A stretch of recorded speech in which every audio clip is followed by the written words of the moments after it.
L'ADIR, avec le soutien de l'Europe et de la région Réunion, présente les nouveaux défis.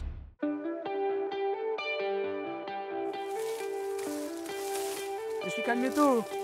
Comment il est Damien? Bonjour. Pas que ça. Il est là ou man? Bien en forme. Sinon, comment il est un peu les cannes cette année? Ah, on a tellement bien conseillé à moi. Le résultat est là. Là, du coup, les engrais que Mali va où en juillet, fin juillet là, puis comment on se met? Bien sûr, si on se met en fractionné. En fractionné tout. Voilà, oui, ben 600 kg hectare, je fractionne. Donc moitié de dose, après un mois après les restes. Là, ok, donc là, bien fait le premier mois où la mettre, enfin le mois après la coupe. Voilà. Le mois d'après, là, reparti avec les 300 kg qui restent. Voilà. Cultivateur de canne à sucre depuis 25 ans, Jean-Daniel Kalimoutou bénéficie des conseils de Damien Vingada Salom. Depuis 4 ans, le technico-commercial de SIC Réunion lui préconise des engrais adaptés à son exploitation. C'est un engrais de meilleure qualité, une formule bien équilibrée pour les besoins de la plante. Il apporte vraiment ce que la plante a besoin, et surtout dans le secteur noulé. C'est carencé en phosphore, donc la plante va pouvoir avoir les éléments nutritifs qu'il faut pour ce développement.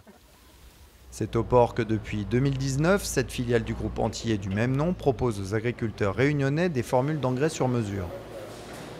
Alors le sur-mesure, ça permet théoriquement à l'agriculteur qui connaît bien ses besoins de n'acheter que les unités fertilisantes intéressantes. C'est-à-dire s'il a un sol bien pourvu en phosphore, eh bien on peut lui faire des formules avec des teneurs en phosphate qui seront réduites, voire le supprimer s'il n'y a pas de besoin. Une deuxième application, mais qui est un peu sous-utilisée, c'est la fabrication d'engrais complémentaires de matières fertilisantes d'origine essentiellement animale, des effluents d'élevage de volailles, de lisiers de porc, des choses comme ça, qui ont des valeurs fertilisantes assez importantes. Et nous, on peut, à partir des compositions des lisiers de porc et des doses dont l'agriculteur dispose, fabriquer l'engrais complémentaire. Les engrais sur mesure représentent 25% des volumes commercialisés localement par l'entreprise portoise. Le reste de la production, ce sont principalement des engrais minéraux plus traditionnels. La plupart de nos engrais contiennent du phosphate, de la potasse et de l'urée. Tous les produits de mélange qu'on a pour fabriquer nos engrais, c'est des produits qui ne sont pas dangereux, qui sont inertes. Ils ne peuvent pas prendre feu, ils ne vont pas créer le cancer, c'est pas dangereux pour la santé. Donc nos matières premières, on les reçoit par bateau, ils arrivent en conteneurs sous forme de big bag. Quelques-uns arrivent sous forme de vrac qu'on va réensacher aussitôt. Ensuite, les big bags, on va les stocker pendant un moment dans notre hangar, à l'abri de l'eau. Et au besoin de la production, on va les ramener et les vider dans les cases pour que le chargeur puisse aller se servir et amener la matière première dans le mélangeur. Une fois le mélange prêt dans le mélangeur, on va le faire monter dans notre trémie d'ensachage. Et ensuite, on va soit faire du sac de 25 kg, soit des big bags, où le poids peut varier de 400 à 600 kg.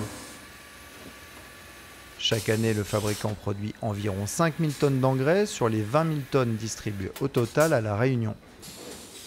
Nos clients sont un gros tiers des distributeurs qui existaient déjà sur le marché, des planteurs de canne. Donc la canne représente 75% de nos volumes, que ce soit à travers les distributeurs ou directement. Il doit y avoir un bon 12-13% qui est représenté par l'élevage, qui est le deuxième marché d'engrais, avec des surfaces assez importantes dans les Hauts de l'Ouest et surtout la plaine des Cafres. Et un marché plus modeste de maraîchage et de fruitiers, avec notamment l'ananas, la banane, qui sont des cultures qui consomment relativement, mais des volumes moindres que les deux premières activités que j'ai pu citer. Entre l'atelier du port et les 2 centres de distribution implantés à Saint-Pierre et à Saint-Benoît, l'entreprise compte à ce jour 14 salariés. On pense avancer dans les 2 années qui viennent sur un site qui nous permettra de stocker dans de bien meilleures conditions à la fois les matières premières et les produits finis. Et peut-être de changer la façon de travailler avec des réceptions de matières premières qui se feraient non plus en big bag en container, mais directement en vrac en container, qui est une technique qu'on maîtrise aujourd'hui et qui pourrait se généraliser pour éviter d'avoir tous ces emballages de big bag qui partent à la benne une fois que les matières sont consommées.